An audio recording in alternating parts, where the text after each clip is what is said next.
Ayan. Sa pag-calibrate ng drone, syempre, open muna natin yung kanyang power. Ayan, press mo lang siya. Ayan, pag umilaw na siya, ayan, lapag mo na muna.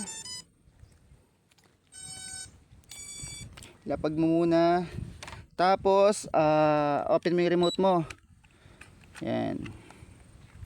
Open remote. Una mong gagawin, sa joystick, left joystick niya mga bossing, isang up lang para kumonek siya dun mismo sa L800. Yan, tumunog siya. Do 2 beeps yun mga bossing. Tapos, pag-calibrate niya, una ito, pindutin mo to. Yan. Pag tumunog, okay na, sa leveling yon. Ito naman, isa pa. Ito naman sa taas, isang pindot lang din. Yan, tapos ikot mo yung drone mo. Horizontal. Kailangan tumunog siya. Yan, pag tumunog na siya, okay na, plus yung pa-vertical niya. Yan, okay na.